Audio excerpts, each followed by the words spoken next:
සුවිශේෂ දවසක් මම හිතන්නේ ජාතික මණ්ඩලයේ විදියට ගරු අමාත්‍යතුමනි අපිට විශාල වගකීමක් තියෙනවා රටේ සෞම්පකාර ව්‍යාපාරේ කොහොමද යන්නේ අලුත් ආණ්ඩුවත් එක්ක සෞම්පකාරට ලොකු වැඩ කොටසක් බාර දීලා තියෙනවා අමාත්‍යතුමා අපි ඊයේ පෙරේදත් හම්බුණා එතනදී ලොකු වැඩ කොටසක් 72 50 වෙනස් කරගෙන එතකොට ප්‍රතිපත්ති සංශෝධනය කරගෙන ලොකු වැඩ කොටසක් මේ වෙද්දි පටන් අරන් තියෙනවා. ඉතින් ඒකත් එක්ක මම හිතන්නේ ඒකට සම්බන්ධ වෙනවා සෞම්පකාර ව්‍යාපාරයේ විද්වත්තු ගොඩාක් දෙනෙක්. හැබැයි එහෙම වෙද්දි අපිට හැඟුණ දෙයක් අධ්‍යක්ෂක මණ්ඩලයේ විදිහට අපේ ජාතික මණ්ඩලයේ ඇතුලේ එතකොට මේ සියලු කාර්යයන් පිටිපස්සේ බොහොම නිහඬ කටයුත්තක් කරන සෞම්පකාර සමිතිවල සාමාන්‍ය අධිකාරීතුමන්ලා සියලුම කටයුතු මම හිතන්නේ අධ්‍යක්ෂක මණ්ඩලයේ තිබුණත් නැත්තම් දෙපාර්තමේන්තුව අනිත් පැත්තෙන් හිටියත් මේ සියලු කටයුතුත් එක්ක මේ සියලු කාර්යයන් සාර්ථකව කරයි යන බොහොම නිහඬ සේවයක් කරන සාමාන්‍ය අධිකාරීතුමන්ලාගේ එකමුතුවක් හදලා මේ වැඩේට අලුත් රජයත් එක්ක යන වැඩපිළිවෙලට සහයෝගයක් දක්වන්න ඕනේ කියන එක මගේ ජාතික මණ්ඩලයේ අධ්‍යක්ෂක මණ්ඩලයේ විදිහට අපි තීන්දුවක් ගත්තා දැන් අවුරුද්දකට වඩා කලින්.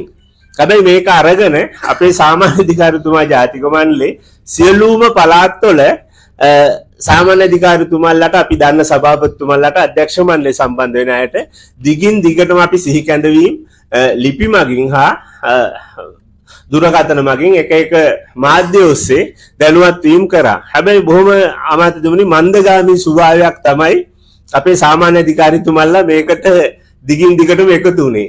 ඉතින් අපි මේක තියන්න කියා 3-4 පාරක් බැලුවත් මුල් කාලේ 20ක් 25ක් 30ක් 40ක් 50ක් 60ක් 70ක් 100ක් විතර සම්බන්ධ වෙද්දී තමයි අපිට සතුටුදායක විදිහට හිතුනේ දැන් තමයි මේක පවත්තලා මේ සමුළුව මෙයාලට බාර දෙන්න ඕනේ කියලා හිතුනේ. ඉතින් ඒක තමයි මම හිතන්නේ අපි අවුරුද්දක වගේ කාලයක් විදේ මේ සියලු දෙනා සම්බන්ධ කරගත්තා. හැබැයි සෞම්පකාර සමිතිය හෝ සංගම් හෝ වෙනත් ආයතන හෝ ගත්තහම දෙපාර්තමේන්තුව විසින් නොඑක් චක්ලේඛන නිකුත් වෙනවා අධ්‍යක්ෂක මණ්ඩල විදිහට නොඑක් වැඩමුළු පවත්වනවා එහෙම නැත්නම් එක ප්‍රතිපත්ති මේ තීන්දුව ගන්නවා සමිතිය වල. හැබැයි සාමාන්‍ය අධිකාරීතුමා ඇතුළු පල්ලෙහාට ගත්තහම කාර්ය මණ්ඩලය අපි දන්නවා ඒ ක්‍රියාවක් කරනවා නම් ඒ ක්‍රියාව කරන්න ඉන්නේ සමිතිය ඇතුලේ සාමාන්‍ය අධිකාරී භූමිකාව එක්ක තමයි යන්න තියෙන්නේ. නේද? ඉතින් එතනදී මම හිතන්නේ අධ්‍යක්ෂක මණ්ඩල විදිහට ගත්තහම අපි අධ්‍යක්ෂක මණ්ඩල නිල කාල විවිධ සේවා සමිති වල නම් අවුරුදු 3කට පාරක් නිලවරණ පවත්වනවා. නේ තවත් ඒවා සංගම් එහෙම අවුරුදු 2කින් එකෙන් පවත්වනවා. හැබැයි මේ සාමාන්‍ය අධිකාරීතුමාලා ගරු අමාත්‍යතුමනි විශ්‍රාම යනකම්ම සමිති වල ඉන්නවා. නේ අපේ ප්‍රතිපත්ති මොකද්ද අපේ වැඩසටහන මොකද්ද කියලා ක්‍රියාත්මක කරාට නැවත අධ්‍යක්ෂක මණ්ඩලයක් අපි ළඟට එද්දී මේ ආයතනයකට එද්දී ඒ අධ්‍යක්ෂක මණ්ඩලයත් එක්කත් මේ සාමාන්‍ය අධිකාරීතුමාලා කටයුතු කරනවා. මම හිතන්නේ සමහර සාමාන්‍ය අධිකාරීතුමාලා තුමියල්ලා අධ්‍යක්ෂක මණ්ඩල 7 8 10 12 එක්ක වැඩ කරලා ඇති. නේද? නොඑක අධ්‍යක්ෂිනුත් ඇති. හැබැයි ඔයාලා අතර මේ දේ එකතු වෙලා සම්බන්ධතාවයක් ඇති කරගෙන සුහදත්වයෙන් එකමුතුවක් නැහැ. නේද? සමිතිය පළාත් අතරත් නැහැ. නැත්තම් දිස්ත්‍රික්ක මට්ටමිනුත් නැහැ. ඉතින් ඒ නිසා තමයි අපි මේ වැඩසටහන ආරම්භ කරන්න මූලික සාකච්ඡාවක් විදිහට යෝජනා ස්ථිර කරගත්තේ. 2025 වසර අපි රටවල් 29ක් එක්ක සෞම්පකාර සන්දානයේ සමුළුව පවත්වන්න ලංකාවේ පවත්වන්න සියලු කටයුතු සූදානම් කරලා තියෙනවා. ඉතින් මෙතනදී මේ කටයුත්ත තමයි මුලින්ම පටන් ගත්තු තැන. පිලිපීනේදී තමයි අපේ දැන් අවුරුදු 1කමාරකට වඩා කලින් ඒ සමුළුවේදී මමයි සාමාන්‍ය අධිකාරීතුමයි සම්බන්ධ වුණා. පිලිපීනේ ඒ සමුළුවට සම්බන්ධ වෙද්දී 2025 වසර එක්සත් ජාතීන්ගේ සංවිධානය විසින් නම් කරලා තිබුණා සෞම්පකාර වසරක් විදිහට. ඉතින් සෞම්පකාර වසරක් විදිහට නම් කරලා තියෙද්දි 2025 අවුරුද්ද අපි දන්නවා ගරු අමාත්‍යතුමනි සාමාන්‍ය අධිකාරීතුමනි සාමාන්‍යයෙන් යම් දිනයක් වෙන් වෙන්නේ එක දිනයක් නැත්තම් සතියක් වගේ නේද වැඩිම. හැබැයි මේක 2025 වසරම එක්සත් ජාතීන්ගේ සංවිධානය විසින් නම් කරලා තියෙනවා සෞම්පකාරකින්ගේ වසරක් විදිහට. එතකොට අපි බැලුවා මේක ගොඩාක් වැඩ කරන්න පුළුවන් වසරක් එහෙමනම් අපේ සමිති මේට වඩා ඒකරාශී කරගන්න ඕන තැනක් සාමාන්‍ය අධිකාරීතුමාලා නැත්තම් මේ දේ අපිට කරන්න බෑ. අපි ජාතික මණ්ඩලයේ විදිහට අපිට ලිපියක් දාන්න පුළුවන්. නැත්තම් ලොයෙක් විද්‍යුත් මාර්ගයෙන් වැඩ කරන්න පුළුවන්. එක එක ක්‍රමවේද වලින් දැනුවත් කරන්න පුළුවන්. හැබැයි සාමාන්‍ය අධිකාරීතුමාලා තමයි සමිතිය ඇතුලේ භූමිකාව එහෙමනම් මෙහෙවන්නේ. ඉතින් අපිට එතනදි හිතුණා අපි එහෙනම් මේකට මේ කට්ටිය එකතු කරගන්න ඕනි කියන එක. ඉතින් ඔය පිලිපීනේදී මේ 20 25 වසරේ සෞම්පකාර වසර පවත්වන සමුළුව කොහෙද පවත්වන්නේ කියලා සාකච්ඡා කරද්දී මම ඉල්ලීමක් කරා එදා පිලිපීනේදී ඒකට සම්බන්ධ වුණ අපේ රෝහල් සමිතියේ සභාපතිතුමා, ග්‍රාමීය බැංකු මහා සංගමේ සභාපතිතුමා, සබරගොමු පළාත් කොමසාරිස්තුමා එහෙම ලොකු කට්ටියක් අපි සම්බන්ධ වුණා. ඉල්ලීමක් කරපුවාම දැවැන්තයින් වෙන චීනේ, ජපානේ, කොරියාව, ඉන්දියාව වගේ රටවල් සාකච්ඡා කරලා එදා කැමති වුණා එහෙනම් ශ්‍රී ලංකාව හොඳ රටක් දැන් අපිට යන්න පුළුවන් රටක්. අපි සෞම්පකාර ව්‍යාපාරේ ගොඩක් ඉගෙන ගත්තෙත් ලංකාව අපි අද දුර්වල මට්ටමක යම් තැන්වල සෞම්පකාර ව්‍යාපාරේ තිබ්බත් අනිත් රටවල් එක්ක සසඳද්දී ඒ රටවල් වල අය කියන්නේ අපි අබේසිංහ මහත්තයලා කියයි නේ සෞම්පකාර ඉගෙන ගත්තේ අපි ශ්‍රී ලංකාවෙන් කියලා. බුලත්ගම මහත්තයලා කියයි. නේද? ඉතින් එතනදී එයාලා බොහොම සුහදත්වයෙන් එකඟතාවයක් පළ කරා. එහෙමනම් මේ සමුළුව පවත්තන්න ශ්‍රී ලංකාව හොඳම තැන කරගමු. අපි 20 25 අවුරුද්දේ මේ සමුළුව ලංකාව ඇතුලේ පවත්වමු කියලා බොහොම සතුටින් ඒ ආසියා පැසිෆික් කලාපේ රටවල් ටික එකග වුණා. ඒකත් එක්ක තමයි මූලික අදිතාලම විදියට අපි මේ දේ මෙහෙට අරන් ආවේ. ඉතින් ඒකත් එක්ක තමයි අද අපි ඇවිල්ලා සාකච්ඡා කරා අධ්‍යක්ෂක මණ්ඩලයත් එක්ක අපි දෙවෙනි අධිකරණ විදියට මොකද්ද කරන්න කියලා. ඊට පස්සේ තමයි සාකච්ඡා කරේ එහෙමනම් අපි සාමාන්‍ය අධිකාරිවරුන් ටික එකතු කරගමු. මෙයාලගේ සමුළුව නැත්නම් සංසදයක් අපි හදලා දෙමු. ඉතින් අරමුණ විදියට ජාතික මණ්ඩලයේ වගකීමක් විදියට අපි කතා කරලා අපි මුලින්ම ඔයාලව දැනුවත් වීමක් කරා මෙන්න මෙහෙම එකක් කරනවා. මේකට සහභාගී වෙමු ඉදිරියේදී දිනවකවානු දෙන්නම් කියලා.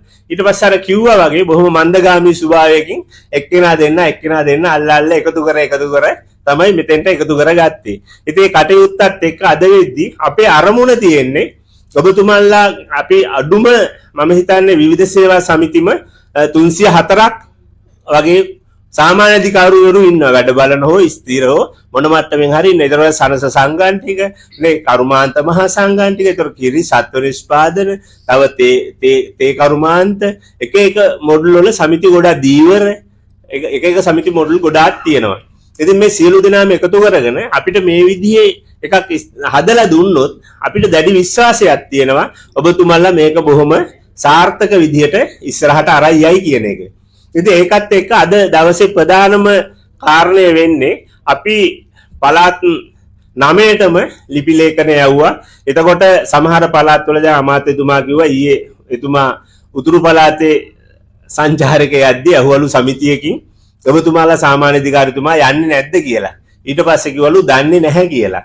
ඉතින් ඒක තමයි කියන්නේ සමහර පළාත්වල ගලව අමාත්‍යතුමනි කිසිම දෙයක් නැහැ හුදකලා වෙලා පැත්තකට වෙලා එයාලා ඉන්න එක තමයි වෙන්නේ. හැබැයි මෙහෙම දෙයකට එකතු වෙන්නේවත් පළාතේ සමිති ගොඩනැගීමක් වෙන්නේවත් නැත්තම් තමුන්ගේ තනතුර ඇතුළට විතරක් වෙලා ඒ සමිතිය විතරක් බලාගෙන ඉන්න ස්වභාවයක් තියෙන්නේ. හැබැයි ඊට වඩා අපි බලාපොරොත්තු වෙන්නේ ඔබතුමාලා වසරකට පාරක් හරි මේ වගේ එකතු වෙන තැනක් හදලා ඔබතුමාලාගෙන්ම පළාත් 9ෙම අපි කමිටුවක් හදලා නැත්නම් අධ්‍යක්ෂක මණ්ඩලයක් හදලා පළාත් 9ෙම අපි ඊට පස්සේ මේ සම්පූර්ණ කාර්යය අපේ ජාතික මණ්ඩලයේ සාමාජික අධිකාරිතුමාගේ උපදේශාත්මකව මත අපිටත් අධ්‍යක්ෂක මණ්ඩලයේ විදිහට පැත්තකින් ඉඳලා බලන් ඉන්න පුළුවන්. ඔබතුමාලට බාර දෙනවා ඉදිරි කටයුතු කරගෙන යන්න.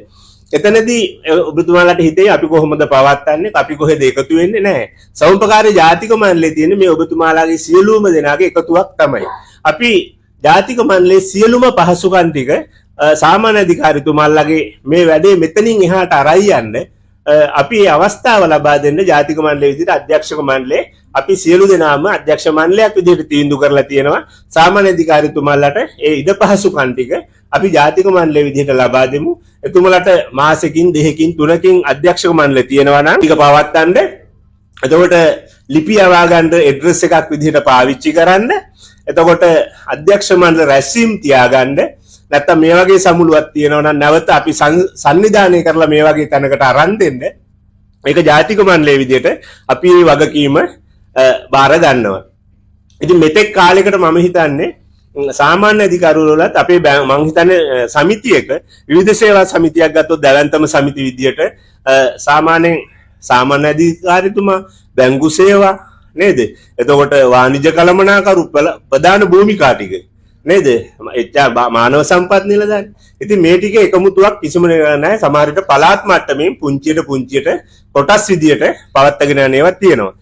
මේක මෙතනින් එහාට අරන් ගියොත් මම හිතන්නේ අපේ සමහර සාමාන්‍ය අධිකාරිතුමාලා ඉන්නවා ගරු අමාත්‍යතුමනි ඇමතුමාගේ රැස්වීමකදී පාර්ලිමේන්තුවේ සාකච්ඡාවක් වෙලේ වුණත් අහවල් සමිතිය මෙච්චර හොඳයි දක්ෂ සාමාන්‍ය අධිකාරිවරයෙක් ඉන්නේ ඒ සමිතිය ගොඩක් හොඳයි කියන තැනට නම් වශයෙන් කියන සමිති තියෙනවා.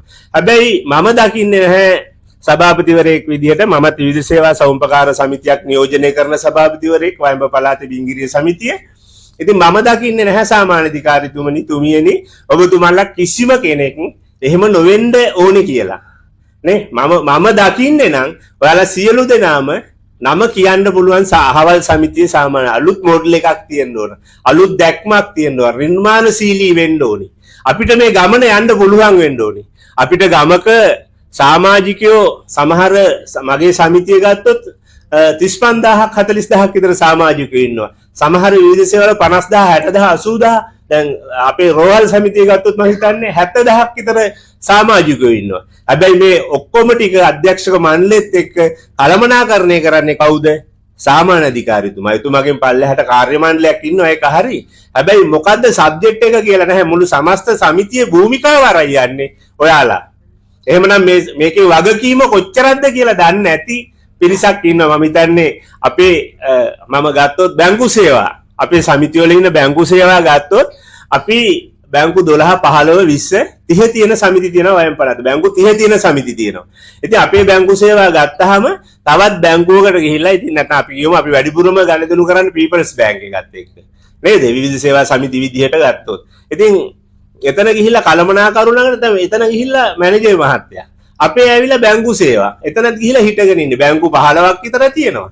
ගණදෙනුකාරෝ එහෙකට 50 ගානේ ගත්තොත් දවසකට 1000ක් විතර එනවා. නේ විවිධ සේවා සෞම්පකාර සමිතියක ග්‍රාමීය බැංකුවකට එක බ්‍රාන්ච් එකකට 50 දෙනෙක් ගන්නකො. නේ 50 දෙනෙක් ගත්තොත් 20ක් තිබ්බනම් 1000ක් එනවා. වෙන කිසිම බැංකුවකට දවසට ගණදෙනුකරුවෝ 1000ක් එන බැංකු තියෙනවද? මෙච්චර මූල්‍ය පහසුකම් දෙන බැංකු තියෙනවද?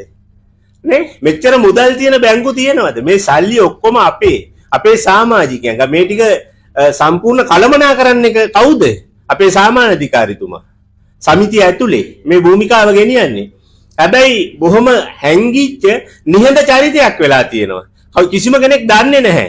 මේ සමහර සාමාන්‍ය අධිකාරිතුමාලා දන්නේ නැහැ මම මේ 35000ක් 40000ක් ඉන්න සමාජිකින්ගේ ඉන්න විධායකේ. අනිත් කාර්ය මණ්ඩල විදිහට 200ක් 300ක් ඉන්න ප්‍රධාන විධායක නිලධාරියා. එහෙමවත් තමුන්ට හිතෙන්නේ නැති අයත් මම කතා කරලා දෙන සභාපතිතුමා වැඩක් නැහැනේ අපි මේ විදිහනේ අපිට අපේ සැලරි එක අඩුයිනේ අපිට 1990 ගණන් 2000 ගණන් වල යටුපත් එක්ක සංසන්දි පොඩි ගාණක් නේ වැඩි. හැබැයි ඒවා එහෙම නෙමෙයි. මම දකින්නේ නිර්මාණශීලී වෙන්න ඕනේ. අපි දක්ෂ වෙන්න ඕනේ. අලුත් දේවල් කරන්න ඕනේ. අපි සමාජිකයොත් එක්ක අත්වැල් බැඳ ගන්න ඕන. පාරිභෝගිකයොත් එක්ක යන්න ඕන. ගනුදෙනුකාරයොත් එක්ක ඉන්න ඕන. එහෙම වුණොත් තමයි මම හිතන්නේ නියම සමුපකාරයක් වෙන්නේ. අධ්‍යක්ෂක මණ්ඩල විදියට මොන දේශපාලන හැලහැප්පීම් මත අධ්‍යක්ෂක මණ්ඩල වෙනස් වෙයි. වෙන වෙන චරිත ඉඳගනි. හැබැයි සාමාන්‍ය අධිකාරිතුමාලා ඇතුළු අධ්‍යක්ෂක මණ්ඩලේ ඒ සමිතිය දිගටම ඉඳී විශ්‍රාම යනකම් ඉඳී. නේද? අවුරුදු 30 40 ඉන්න සාමාන්‍ය අධිකාරිතුමාලා ඉන්නවා. ඉතින් මෙතනදී සුවිශේෂී කාර්යයක් කරන්න එහෙමනම් අපි හඳුනාගත්තා මේකේ වැඩකාරයෝ ටික ඔයාලා කියලා. ඒක තමයි අපි අධ්‍යක්ෂක මණ්ඩලේ පළාත් 9ක් නියෝජනය කරන්නේ. 15ක් ගෙන් අධ්‍යක්ෂක මණ්ඩලයක් මේක ඒකමතිකව තීන්දුව කරේ සභාපතිතුමා ඔබතුමාගේ යෝජනාව ගොඩක් හොඳයි. අපි මෙයාලට අවස්ථාවක් අරන් දෙමු. අපි දෙපාර්තමේන්තුවත් එක්ක කතා කරා, කොමසාරිස්තුමියත් එක්ක කතා කරා. ඊට පස්සේ අපිට උපදේශාත්මක විදිහට අපේ සහකාර කොමසාරිස්තුමා පොන්සේක මහත්මයා උපදෙස් දුන්නා. මේ වැඩේ කරන්න හොඳ වැඩක් කරන්න කියන තැන. නේ? ඉතින් අපි ඒ හමුව, ඒ එකමුතුව, ඒ දක්ෂතාවයන් ටික ෂෙයා කරගන්න පුළුවන් තැනක් තමයි අපි මේ අද හදලා දෙන්නේ. මම දකිනවා මේ පළාත්වල සමහර සාමාන්‍ය අධිකාරිතුමාලාට කතා කරන විදිය, එයාලව ගොඩක් උඩ තියෙන විදිය. ඇයි අනිත් සාමාන්‍ය අධිකාරිතුමාලා නැත්තේ? මොනාගෙන් හරි අධ්‍යාපන පැත්තෙන් හොඳ නැද්ද? නැත්නම් දක්ෂකම් වලින් නැද්ද? නැත්නම් ප්‍රදේශ විදිහට නැද්ද? එහෙම වෙන්න බෑ. නේ සියලුම දෙනා සාමාන්‍ය අධිකාරිවරු ලොකු කොටසක් තියෙනවා කරන්නේ. ඒ වගකීම ගන්න ඕනේ. ඒ නිර්මාණශීලීත්වය තියෙන්න ඕන. ඒ ගමන යන්න ලෑස්ති වෙන්න ඕනේ. එහෙම නැතුව ගියොත් අපිට හැමදාම අපේ සමුපකාර සමිතිය මෙතන තියෙන්නේ මේ විදිහ වෙන්නේ මේක හරියන්නේ නැහැ කියන තැන තියෙයි. එක කෙනෙකුට රන් සම්මාන දෙද්දී අනිත් කෙනා දුර්වල නම් ඇයි? නෑ රන් සම්මාන සියලු දෙනාට ගන්න පුළුවන් වෙයි. හැබැයි ඒක ස්ටෙප් එකකට අපිට එන්න පුළුවන් වෙයි. ඔයාලට මේක අවශ්‍යයි. අපි මේක ස්ථාපිත කරලා ඔයාලට දෙයි. අපි තවත් අවුරුද්දකින් දෙකකින් මෙතනින් යයි. හැබැයි අපි මේ දේ කරලා තියලා ඔබතුමාලට ගියොත් ඔබතුමාලගේ එකමුතුවක් තියෙයි. නේද? උතුරු නැගෙනහිර, බස්නාහිර, වයඹ මේ ටික එකතු වෙයි. නේ අලුත් මේ සාකච්ඡාවලට එවෙයි. අපේ පළාත්වල තියෙන ඒවා සුහදත්වය එකතු කරගන්න පුළුවන් වෙයි. දක්ෂම සාමාන්‍ය අධිකාරිතුමාලා ඉන්න සමිති නේද? දක්ෂ කාර්ය මණ්ඩල වල ඉන්න සමිති අනිත් සමිති වලට යයි.